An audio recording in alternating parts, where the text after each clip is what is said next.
Shalom. ஆண்டவராய் இயேசு கிறிஸ்துவின் நாமத்தில் அன்பின் வாழ்த்துக்கள். ஆரோகண சங்கீதங்களை பாடி மலையின் மேல் ஏறி தேவாலயத்திற்கு வருகிறதான மக்கள் தேவாலயத்திற்குள் வந்ததற்கு பிறகு பாடுகிற அற்புதமான ஒரு பாடல் சங்கீதம் 135. இந்த சங்கீதத்திலே கர்த்தர் எப்படிப்பட்டவர், அவர் ஒரு சிருஷ்டிகர், அவர் மீட்பர் என்று சொல்லுவதோடு மட்டுமல்ல, தேவனுடைய ஆலயத்தில் அமர்ந்து கொண்டு மற்ற அனைத்தும் புறஜாதிகள் வணங்குகிற அனைத்தும் விக்கிரகங்கள் என்று சொல்லுகிற செய்தியையும் இவர்கள் பாடலாக பாடுகிறதை நீங்கள் இந்த சங்கீதத்திலே கவனிக்கலாம். இந்த பர்டிகுலர் சங்கீதத்தை பொறுத்தவரை நீங்கள் பார்த்தீர்கள் என்று சொன்னால், வேதாகமத்தினுடைய மற்ற பகுதிகளை மேற்கோள் காட்டுகிற சங்கீதமாக இந்த சங்கீதம் அமைகிறது என்பதை நீங்கள் புரிந்து கொள்ளலாம்.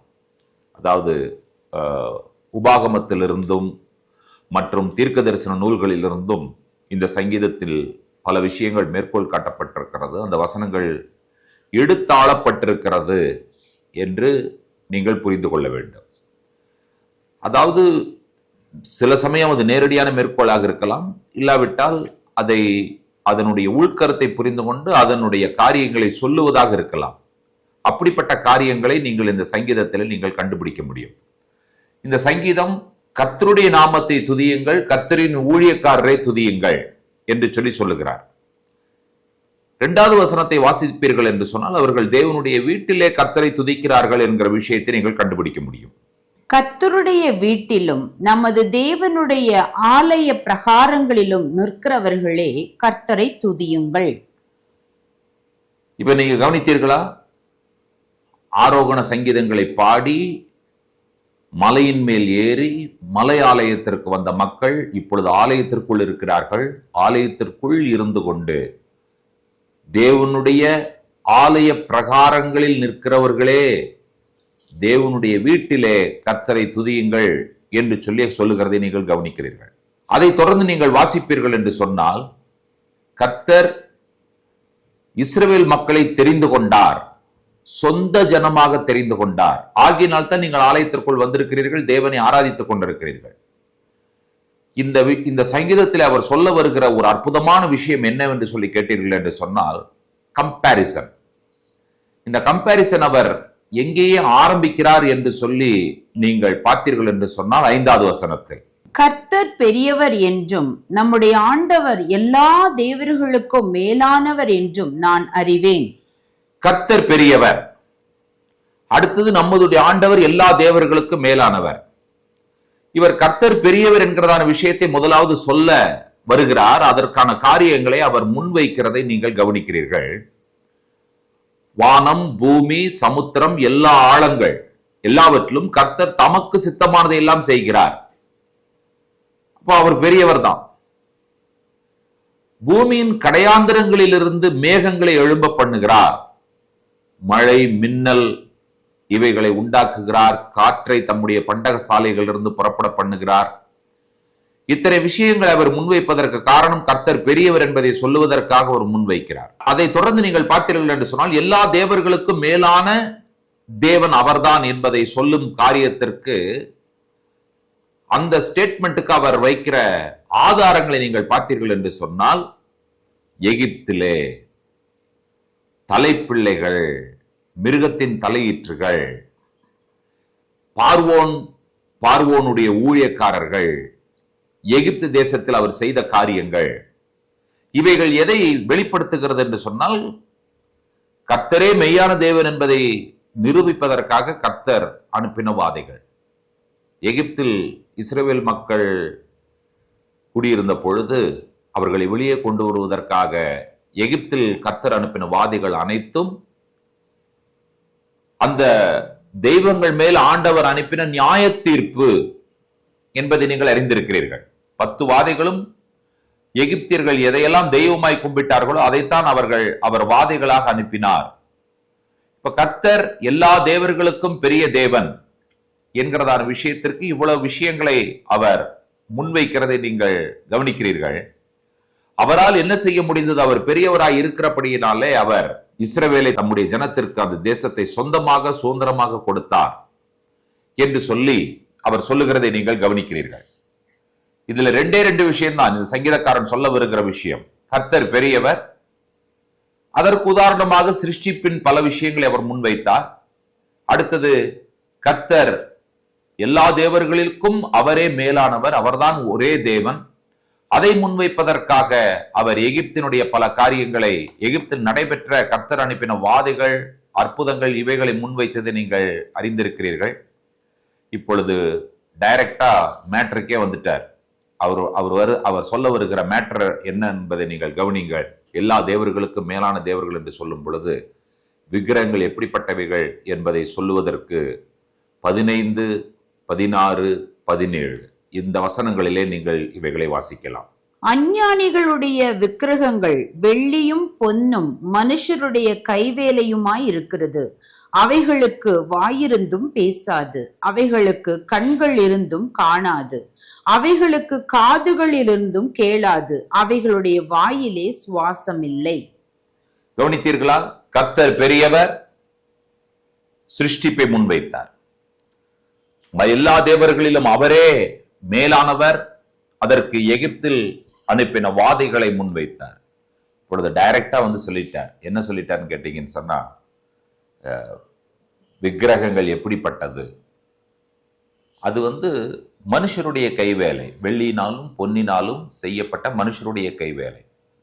காது கேட்காது, வாய் பேசாது, சுவாசிக்காது, இப்படி பல விஷயங்களை அவர் சொல்லும் பொழுது அது விக்கிரகம் எப்படிப்பட்டது என்பதை அவர் சொல்லிவிட்டு, அவைகளை வணங்குகிறவர்கள், அவைகளை செய்கிறவர்கள், அவர்கள் மேல் நம்பிக்கை வைக்கிறவர்களும் அப்படித்தான் இருக்கிறார்கள் என்று சொல்லி முடித்து விட்டார்.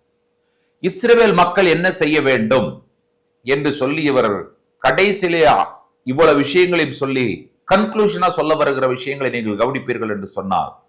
இஸ்ரவேல் குடும்பத்தாரே கர்த்தரை ஸ்தோத்திரியுங்கள், ஆரோன் குடும்பத்தாரே கர்த்தரை ஸ்தோத்திரியுங்கள், லேவி குடும்பத்தாரே கர்த்தரை ஸ்தோத்திரியுங்கள், கர்த்தருக்கு பயந்தவர்களே கர்த்தரை ஸ்தோத்திரியுங்கள், எருசலேமில் வாசம் பண்ணுகிற கர்த்தருக்கு சியோனிலிருந்து ஸ்தோத்திரம் உண்டாவதாக என்று சொல்லி தேவனுடைய ஆலயத்தில், சியோனில் காணப்படுகிற தேவனுடைய ஆலயத்தின் மையத்திலிருந்து கர்த்தரை துதித்துக் கொண்டிருக்கிறார்கள், கர்த்தரை ஸ்தோத்திரித்துக் கொண்டிருக்கிறார்கள்.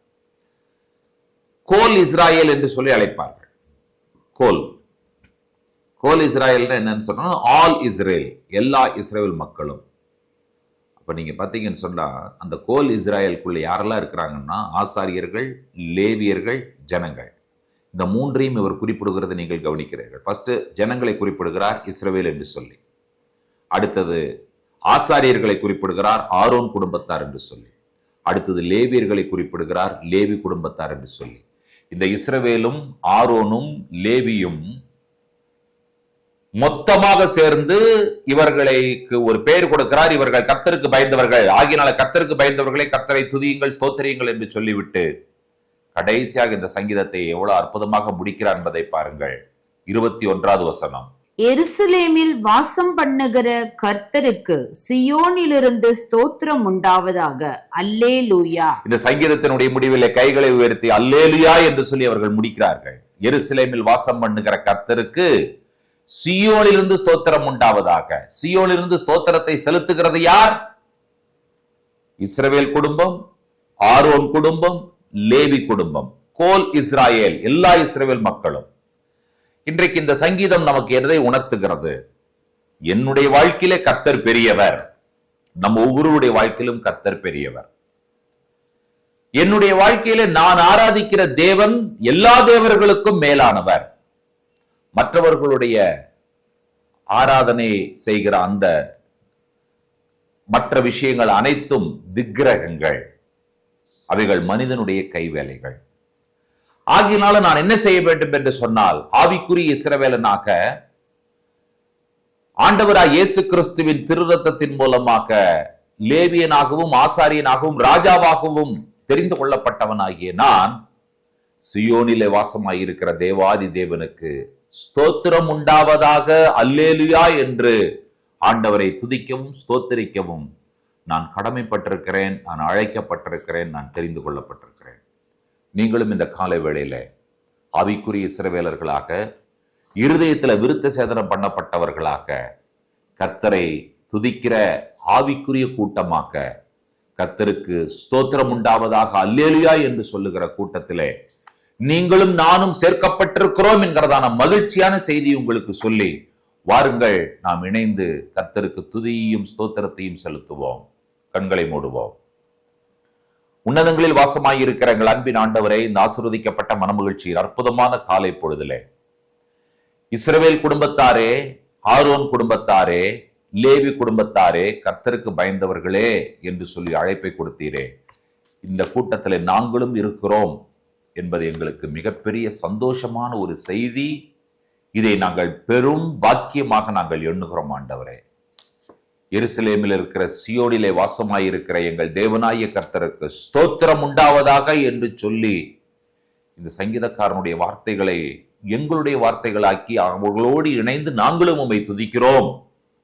எங்களுடைய வாயிலிருந்து ஆண்டவரே துதியும் ஸ்தோத்திரமும் உமக்கு ஒருவருக்கு மட்டுமே வருகிறது. நாங்கள் அல்லேலூயா என்று சொல்லி உம்முடைய நாமத்தை வாழ்த்துகிறோம்.